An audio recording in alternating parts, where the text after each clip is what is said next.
Hey everybody, welcome back to motherboards.org. Today we've got something pretty cool for those people out there who are into budget level cases that still have a lot of oomph underneath the hood. What am I talking about? Well, today I'm going to be taking a look at the new Cooler Master Scout 2. Now the Scout 2 is a case that's coming to market about $99. It's a mid-tower case. It only comes with one fan, but it has some pretty cool features and the design's supposed to be really nice. So with that said, let's first just take a look at the box and then we'll see what all is inside of it. So here's the front. You guys can see what it is. Got a little sniper person back there in the background. Got the Scout 2 logo, all that good stuff. Flip it around. Not too much on the side right here. So I'll just keep moving along with that.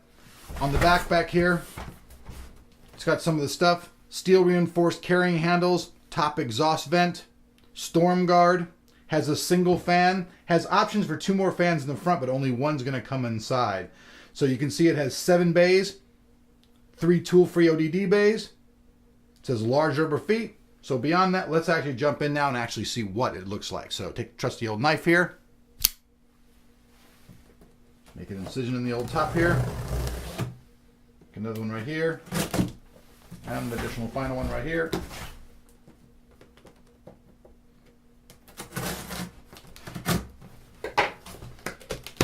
And pop the top now. Where I will go ahead and debox it. Easiest way to get a case out, folks, is just to turn it upside down after you open up the top and just remove it like this. Simplest way to do it. Simple, painless. Get that out of the way. All right. So we got right here, right on top. Okay, it's just the CM Storm by Cooler Master. It's just like a little mini guide thing here. Has instructions inside. Not that many people need instructions. So let's continue to take this thing out. At the cameraman. Oop, actually landed on the camera. Sorry about that, folks. Didn't mean to hit you with it. I was just trying for the cameraman. One more. Go ahead and take this thing completely out of its plastic now. Now, one thing cool right off the bat, folks. Now check this out. The handle. So I'm going to go ahead right off the bat. I'm going to bring this over here for you folks to see. Check out the handle. So I just now picked this up very, very easily. You guys saw how easily I picked this up to carry. Sorry, folks. First thing I'm going to do is I'm going to pop off the front panel. You guys can see there's a filter in here. It's not removable. Here, there's areas for 2 fans right here in the front. Those will blow intake air into your case. So here's this little gadget there. You can very easily pop it back onto the case. All right, folks. So now I pop the cover back onto the front of it. We'll start off looking at some of the features at the beginning of the case. We have your headphone and mic jack right here in the front. 2 USB 3.0. 2 USB 2.0. You have your start and reset buttons and fan control all here on top. Also on top here, we have more fans. Now this little piece on here, it's removable, but it's not very easily removable. I gotta say that. It's just not that easy. So, all right, folks, before I remove the side panels, let's just go real quick to the back of the case. You can see there are grommets here for water cooling. One of them actually is missing. Here's the single fan that I talked about. There are 7 expansion slots in the back and 3 OD bays. Power supply goes down here. This right here is kind of an interesting thing. I've heard this is used for like mouse rounding and locking your mouse. To me, it just always seemed like an extra piece of the case. But let's go ahead now and let's take the thumb screws off. And folks, I will say this. Now, to you guys, we're taking these thumb screws off easily. I'm going to be completely boldly honest with you. They were not easy at all. And there would have been no way that I could have got them off without actually using a tool. They were just too firmly screwed in there. I mean, that's not really that big of a deal. I mean, most people have a screwdriver lying around, but it's supposed to be completely tool-free. So let's go ahead and remove both the side panels and take a look at them. So here's the side panel right here. This one has a window on it. Also have room for 2 more fans on the side. So there's that. We'll go ahead and move that off to the side. We'll go ahead and we'll take the other side panel off. Just a plain old side panel there, nothing special. So now let's take a look at the inside of the case and how the cable management will be. So first off, let's flip it to the inside. plenty of room on the inside. There's a big hole back here for accessing the back of your CPU. All your cabling and everything is right here. This is for plugging in all the stuff that's in the front controls that we talked about earlier. You have places on the bottom for fan mounting also, and there is a removable screen on the bottom. We'll get to that eventually anyways, but there is a removable screen on the bottom. I'll go to that last, I guess, to just move that out of the way. But inside here, you guys can see, like I said before, 7 places, single fan, 3 ODD bays on top, completely toolless, additional spacing down here.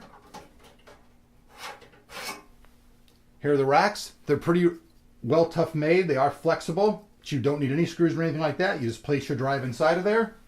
And you can see how this easily just bounces back into the system. Once you put your drive in it, you're just going to pop back in there. Here go the rest of the system parts right here. They're actually in another bracket, so we'll go ahead and pull that bracket out. Now these ones are a little bit different right here. You can see they come with both different types. These ones pop in on the side, and they had them, interesting enough, popped into the side of this box. Now I have to admit, it's pretty fucking ingenious, Cooler Master. I mean, of all the shit you've ever done, this is ingenious. Save yourself a slot, put it in the cardboard, and make it temporary. I like the idea. Thumbs up, guys. So this is all the parts and stuff that go inside there. Go ahead and just open the box up for you folks. I don't want to lose any of these parts. But in here are all the rest of your drive bay parts, all your mounting hardware, more drive bay mounts, just a whole bunch of them all in here. I'm not going to fill everything up in here if you need it be. So I'll go ahead and put those back in here, and we'll set this stuff off to the side. Another thing to note too, everything inside of here, folks, now this is my pet peeve. You guys all know in the past I made fun of Rodney for the removable motherboard tray. Well, my pet peeve, because I'm diabetic, is I don't like any sharp edges. Cutting myself on anything is an absolute frickin' no-no. So inside of here, completely throughout the case, is very, very well made. No sharp edges, no cheap metal, nothing cheap at all. So now let's go on to the back of the case and cable management. Now, you'd think, all right, this case is only $99, big deal. But check this out, dude. For 99 bucks, you get some serious cable management. My hand can very cleanly fit back here behind the back panel.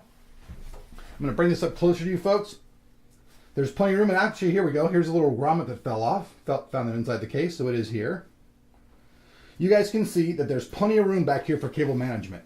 Plenty of room for all your wiring to be placed back here behind so that nobody can see it. Now we'll go ahead and we'll put this little rubber grommet back in the old case. And there she is, back to her factory state. So, all right, everybody, tell me what you guys think about this. I really feel this new Cooler Master product, the Scout 2, is a very solid product. Plenty of room for cable management. It's a mid-tower case. Great price coming into market at $99. Smooth edges all around. Plenty of options on the outside. Room for SLI or Crossfire. Great carrying case. Now, the last thing I was going to talk about, so I'll bring it back up, is the feet on the bottom. Now, some people might not care about this feature, but this is an important feature. And there are 2 fans that can be mounted here and 2 additional screens that can be mounted here for filters. I never suggest putting fans in the bottom of your case unless it's off the floor, because you're going to suck up nothing but a bunch of dust. So with that said, folks, let me hear your opinions. If you're not subscribed, please do so, and please like the video if you liked it, because you know we love you. And we'll see you guys back here on motherboards.org.